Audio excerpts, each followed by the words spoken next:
داد بغرغرو برکیبان زنګوم د زلفو پټالو بجانان زنګوم د داد بغرغرو بیا غرشي مانو سبا نوی راوتی دی ماشاءالله لکه ډېر ښکلی دی ښه دی خلک ډېر تعریف کوي چې ډېر ښه روان دی لالا وګوره څومره خوشحاله روانه ده هغې ته جوړه دا پته نشته چې درخان په کور کې مو ماتم جوړ کړم ماتم وطنا وطنا وطنا. سلامونه ګرانو کتونکو، هیله لرم چې تاسو به ټول روغ جوړ او خوشحاله یاست. زه ستاسو کوربه اعظم خان مندوخیل، تاسو ګورئ وطن چینل.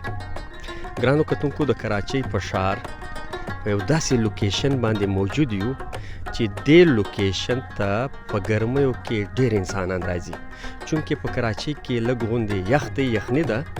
دلته انسانان چې کوم دي د اتوار په ورځ باندې کم شوي دي.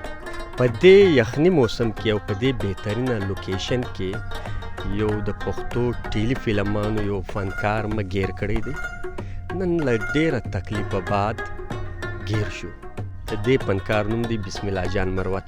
نو له بسم الله جان مروت سره د ډرامو پر فیلډ او د فلمانو پر فیلډ باندې تفصیلي مرکه کوو. تر ټولو له مخه زه په خپل پروګرام کې بسم الله جان ته ښه راغلاست وایم. السلام علیکم، ستړی مه سې. وعلیکم السلام ورحمت الله وبرکاتو. څنګه یې بسم الله جان؟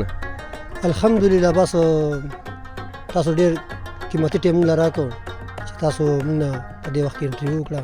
ډېر یو جهان مننه. بسم الله جان ډېر دې له ما څخه ځان وکتو. نن ګیر شوې، څه وایې، ګیر شوې که ګیر نه شوې؟ وایي مرغه ګیرېږي نه چې ګیرېږي د دواړو خو ګیرېږي. ډرامه فیلډ نن سبا په پښتون وطن کې د عروج پر خوا باندې روان دی. یوه ډرامه اصغر چیمه صاحب چې کومه ده جوړه که ما په دې جنت کې پرېږده. دا ډرامه تقریبا تر نن تاریخه پورې تر 10 لکه انسانانو زیاته کتلې ده. ته څه وایې، ډرامه کتونکي خلک شته او که نشته؟ زه به دا ووایم چې خلک خو تنقید نن سبا هر سړی کوي، خو زه خو ځکه تنقید نشم کولی. زه په خپله فلمونو او ډرامو والا یم، لکه چې په دې څومره خرچه کېږي، په دې څومره لوکیشنې کېږي، په دې څومره جنکۍ، لکه ما ته هر څه پته ده. شاهد خان په خپل ځای باندې ښکلي کار کوي، ښکلي فلمونه جوړوي، او جهانګیر خان، ارباز خان، دا ټول لکه ماشاءالله ښه هیټ دي. مونږ یې لکه خوښوو. مونږ چې دا دوی ته ګورو نو مونږ هغه مطلب چلې ملې ترې زده کوو. او بیا غرشي مانو سبا نوی راوتی دی ماشاءالله لکه ډېر ښکلی دی ښه دی خلک ډېر تعریف کوي چې ډېر ښه روان دی. او د یو فلم را روان دی رشکې والا، نو انشاءالله دې ته مې را درته کتو ته. فلم د غټ بجټ ښه دی که د کم بجټ؟ فلم خو غټ بجټ ول ځکه چې وړوکي بجټ خو موږ جوړو. اوس موږ سره څومره کمیانې دي پکې، لوکیشن کمی ده را سره، بله چې دی دا مطلب دا دی چې لکه ګاډو کمی ده موږ سره، ټوپکو کمی ده را سره. غټ بجټ باندې فلم ښکلی جوړېږي، لکه هغې کې ګاډي ماډي، هغې کې چې جنکۍ مینکۍ هغه پام اوس ښکلی غټ کړي ول. نن سبا پام اوس دی کم از کم 25,000 روپۍ دلته کراچۍ کې دلته کې یو اخلي. نو چې شاهد خان به یې دغه نور کسان چې اخلي نو به څومره بجټ ورکوي. لکه عثمان به چې کوم فلمونه جوړوي ماشاءالله ښکلي فلمونه جوړوي. دا شان دی چې دی ارشد بای چې دی دا هم ښکلي فلمونه جوړوي. همونږ خوښ دي ګورو یې لکه همون خو دلته واړه جوړو، خو موږ سره زیاته کمي ده، موږ سره اکثر د جنکو کمي.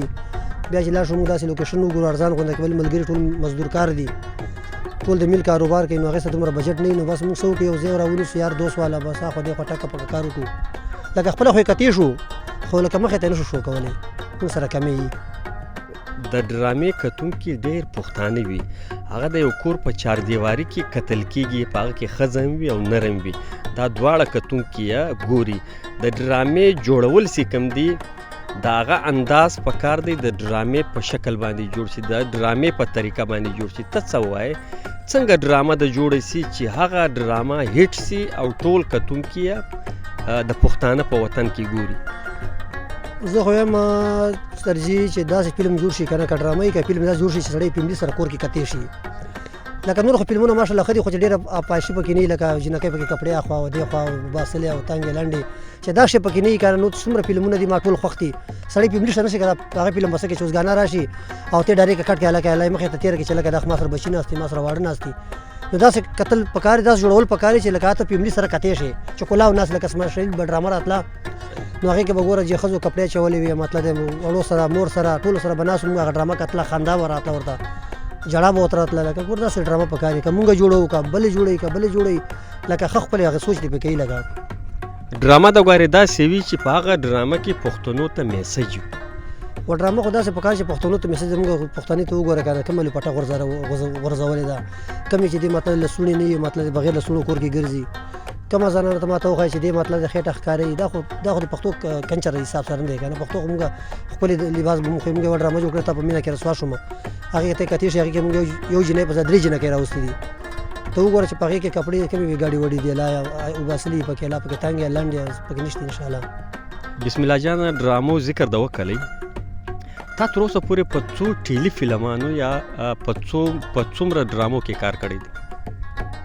کم از کم چې نه د موږ 25-30 ډرامې جوړې کړي داسې ډرامې چې موږ له نومونه راځي ځکه څوک زما جوړې کړي دي یو مو جوړه کړې مټو زور هغې کې موږ فاتح لاهور کې اخیستې دي موږ دلته کراچۍ کې ویلنان یو هغه مو جوړه کړې ده زیاتې نما مطلب ډېر مو جوړې کړي دي بیا موږ جوړه کړه خبره د عزت ته ډېر شی موږ جوړې کړي لکه دا بله موږ جوړه کړه اردو ډرامه ده او نو مې رانه شو سو جهالت موږ جوړه کړې ده ستا په مینه کې رسوا ما مخکې جوړه کړې ده یو بله جوړه کړې ده پاگل ډېر مو جوړې کړي دي لکه ډرامې کې په دې ټولو ډرامو کې داسې ډرامه چې کتونکو تر حد زیاته خوښه کړې وي ایټ شوې وي ستا په مینه کې رسوا شوم ډېره ښکلې ډرامه ده په دې کې ستا کرکټر څه و په هغې کې زما کرکټر دا و چې زمونږ مشر روري خان یې زمونږ ویلنان یې زمونږ یو خوري هغه لکه یورو سره مینه محبت کوي بیا چې کله کور ته راشي بیا زما ورور یې ونیسي داسې غوزاره کړي بیا زه ورپسې ورشم بیا زه د ویښتو نه ونیسم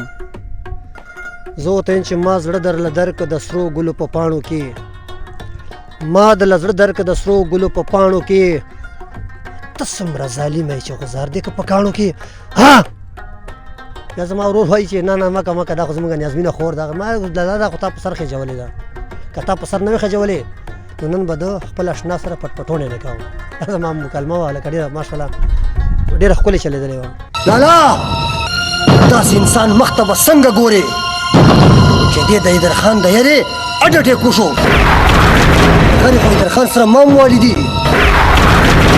ته څنګه اډه ټیکو شو بسم الله جانه بله خواته به راسو بنیادي طور د کومې سیمې علاقه د کومه یوه ده زه خو یم تاسو به نور وطن که نه پېژنئ لکي مروت به پېژنئ بلکل لکي مروت سره هغه راځي تتیزي سره تا جوړي زه لکي مروت ته جوړ یم بچیان مور او پلار د دلته دي که کلي کې دي پلار خو مفا شوی نور دلته دي بچ دلته دي اچھا دا ماته ووایه چې د کراچۍ په فنکارانو کې ډایرکټران بیخي کم دي داسې ډایرکټر چې تا له هغه سره ټیلی فلمان چې کوم دي په هغو کې کار کړی وي او تا ته خوند ورکوي چې دا ډایرکټر واقعي په ډایرکشن باندې پوهیږي زه به تا ته دا ویم چې یو زموږ ملګری دی هغه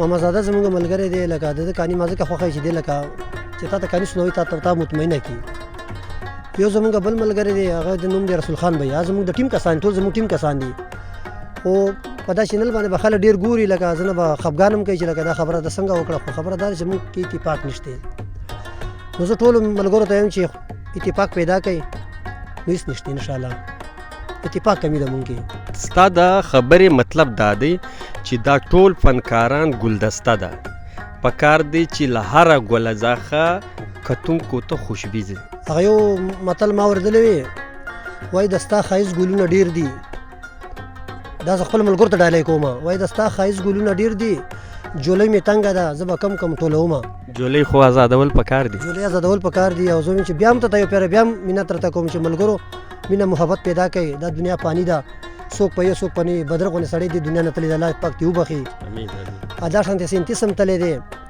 موږ هم روان یو خو مینه محبت پکار زما اصل پیغام صرف دا دی چې مینه محبت مینه خوره کوي او یو بل پسې ردې بدې مطلب دی تنقید کول دا نه دي پکار لګا د پېښور په فنکارانو کې د دوی یو تنظیم چې کوم دی جوړ شو اوس دا تنظیم نوم و آرټسټ فاونډیشن هغه ټول فنکاران پر یو ځای شو یوه ګلدسته تی جوړه سوه په کراچۍ کې هم پکار دی دا ټول فنکاران چې هر ځای وي ګروپینګ وي د دوی هغه د پر یو ځای سي او یوه ګلدسته د جوړه کړي په دې فنکارانو کې به داسې بهترینه فنکار کتونکو ته میلاو شي چې هغه به بیا د کراچۍ نوم روښانه کړي اوس زموږ چې دي که نه مونږ اوس 3 پارټیانې شوې یوه دا پارټي ده چې زه په کوم موقع باندې ولاړ یم، یوه زمونږ بله پارټي ده، یوه زمونږ بنارسي ته پارټي ده. دا ټول زموږ یو ملګري یو او ما ټول خوښوي، ټول ما سره مینه کوي. ولې ما کې دا شی نشته زم دا سړی داسې دی او هغه سړی داسې دی او دا ډایرکټر داسې دی او هغه ډایرکټر داسې دی. ما دپاره ټول چې دی که نه د سر تاجونه دي. نو زه دا وایم چې بس دغه یو پیغام مې دی چې لکه مینه خوره کوئ او نفرت مه کوئ، یو بل نه ګیلې مه کوئ، مانې مه کوئ، او چې موږ ټول په یو ځای باندې یو نو انشاءالله خپله شی به جوړېږي. په آخر کې کتونکو ته څه وایې؟ کتونکو ته خو دا وایم چې اول خو دې 5 وخته لمونځ اودس کوي. ولې چې په هغه دنیا کې موږ نه پیله د لمونځ تپوس کېږي. دا تپوس به موږ نه کوي چې تا فلم کې څومره کار کړی، دا ډرامو کې د څومره فلم تپوس به موږ نه کوي. پیله خو دې لمونځ اودس کوي او بیا د هر سړي سره مینه محبت ساتي، اتفاق. ډېره مننه کور د ودان څه. ګرانو کتونکو دا و بسم الله جان چې د ده پر ژوند او پر فن له تاسو سره تفصیلي مرکه وکړه. تر بل خوندور پروګرام پورې مو پر لوی بادار سپارلي یاسته. د خدای په امان.